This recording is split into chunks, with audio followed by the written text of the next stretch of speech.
Oh, hello. Happy New Year, everybody.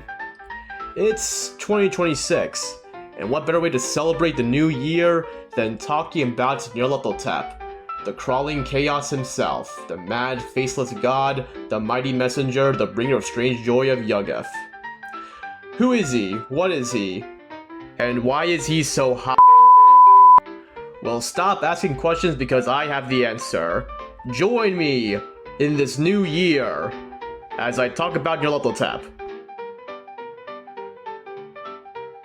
Like always, we'll start with Nyarlathotep's development and creation. The idea of the crawling chaos quite literally came to Lovecraft in a dream. He described this dream to one of his friends, Reinhard Kleiner, as being very vivid, and in his own words, the most horrific and horrible nightmare I have experienced since the age of 10. Lovecraft described Nyarlathotep in the dream as a traveling showman or lecturer, who appeared as a pharaoh and held lectures of science that aroused fear and discussion. These sinister lectures consisted of two parts: a prophetic cinema reel and an extraordinary science experiment that uses bizarre scientific and electrical apparatuses. Lovecraft further details that one of his friends, Samuel Loveman, sent him a letter to go and witness one of these lectures of Nyarlathotep. When Lovecraft left his house, he saw throngs of men eagerly waiting to see these lectures of that accursed pharaoh. And without him noticing, Lovecraft joined the enthralled crowds of men. Of course, you can see that the Nyarlathotep prose poem was heavily inspired by this nightmare. And you can tell by this video that I have a hard time pronouncing Nyarlathotep. But enough about my problems. This prose poem is also where Nyarlathotep gains his now iconic pharaoh avatar and Egyptian motifs. Described to be a tall, slender-built man of dark-skinned complexion who looked like a pharaoh. This is also where he was established as the soul of the Great Old Ones, or ultimate gods, as they're referred to here. As for his name, Nyarlathotep, Lovecraft has stated he never heard the name Nyarlathotep before, but scholar Robert M. Price has speculated that Lovecraft might have subconsciously remembered a Lord Dunsany god and based it off of that. Nyarlathotep was later mentioned in The Rats in the Walls, published 4 years after the publication of his debut prose poem.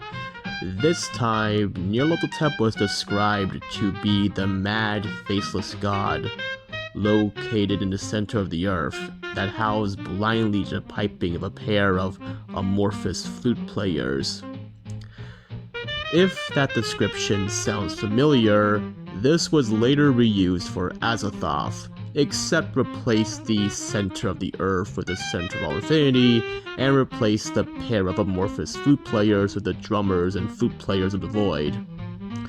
Anyway, although he himself never made an appearance here, this is where he was confirmed to be a god that can assume a myriad of forms and faces, and not simply an immortal pharaoh.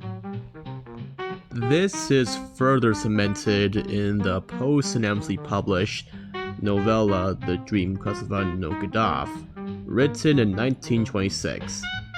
This is where Nyarlathotep got his iconic Crawling Chaos title, and is established as the messenger or ambassador of the Old Ones, or other gods as they're calling this one. Moving on, in the 1932 The Dreams in the Witch House short story, he made an appearance as one of his avatars, the Black Man, which was directly inspired by alleged historical witness accounts of the devil, gathered by Anglo-Indian anthropologist and Egyptologist Margaret Murray in her 1921 book, The Witch Cult in Western Europe. This would explain why modern interpretations of Nyarlathotep depict him as someone more in line with the devil or just a figure of pure evil, and not some chaotic neutral being as he was in the original short stories. Not short stories, the Mythos. I keep messing up these scripts. Anywho, 2 years prior, Nyarlathotep makes an appearance in the Fungi from Yuggoth poem, in the sonnet, well, Nyarlathotep. According to scholar George T. Wetzel in H.P. Lovecraft for Decades of Criticism, Nyarlathotep was based off of the creator deity Chaos in Greek mythology. Wetzel points to how the poem explicitly states that Nyarlathotep crushed what he created, and it is also where he was first established to have a lot of connections to Azathoth. Well, that's all fine and good. So, what does he do in the Mythos? Well, brace yourself, because it's a lot. Nyarlathotep differs a lot from the rest of his kin.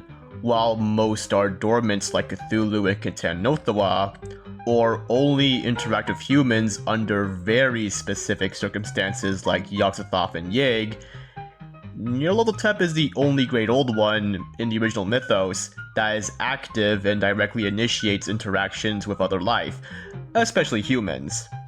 And he always does it in the form of avatars, and we have yet to see what he really looks like. Actually, never, because Lovecraft died nearly a century ago. Now, because of this unique nature, this has led to Nyarlathotep gaining a lot of titles like the Mighty Messenger or the Heart and Soul of Azathoth.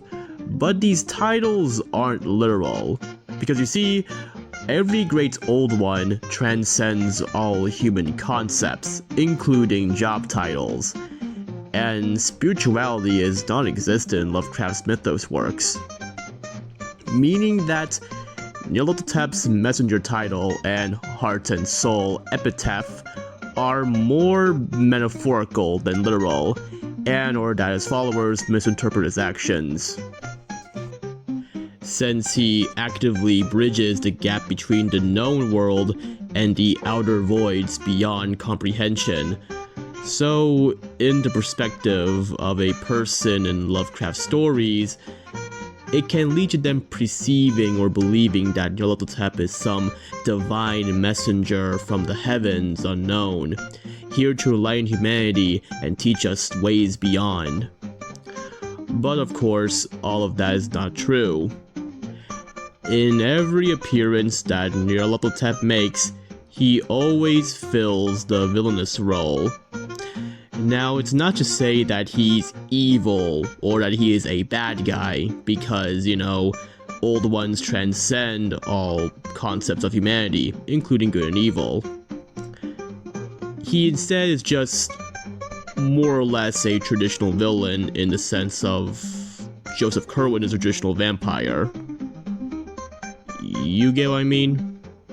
But anyway, in the Dream Quest of Unknown Kadath, he makes an appearance in his Pharaoh avatar during the final acts of the novella.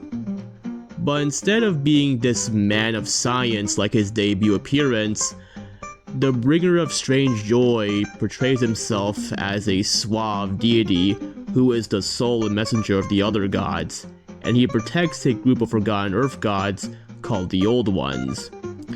In this story, his appearance is more elaborated as stated here. Then down the wide lane betwixt the two columns a lone figure strode. A tall, slim figure with the young face of an antique pharaoh, gay with prismatic robes and crowned with a gold fishent that glowed in errant light. Close up to Carter strode that legal figure, whose proud carriage and swart features had in them the fascinations of a dark god or a fallen archangel, and around whose eyes there lurked the languid sparkle of capricious humor. It spoke, and in its mellow tones there rippled the mild music of Athenian streams. Oh, how romantic. Ain't that right? I'm not gonna spoil what happens next because, he appears in the climax of the story. Read for yourself, you lazy bum. Next is the Fungi from Yugev's Sonnets. This is just a shortened version of the prose poem, with some added details such as Nyarlathotep now having the ability to control animals, and as previously stated in his development section, this poem reveals that he's some sort of creator and destroyer god, and not just a messenger deity.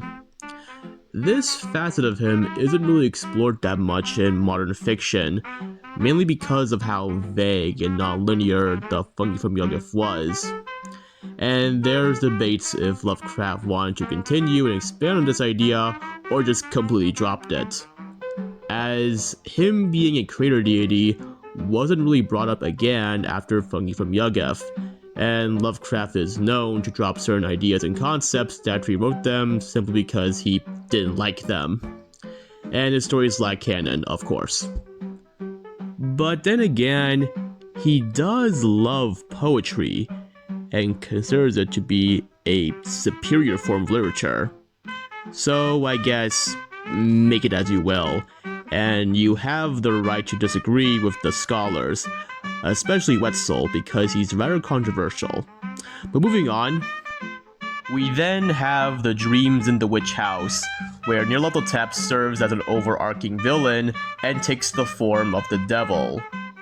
He appears as a tall, lean, hairless man with no expressions on his face, and has unnaturally black skin, as black as charcoal.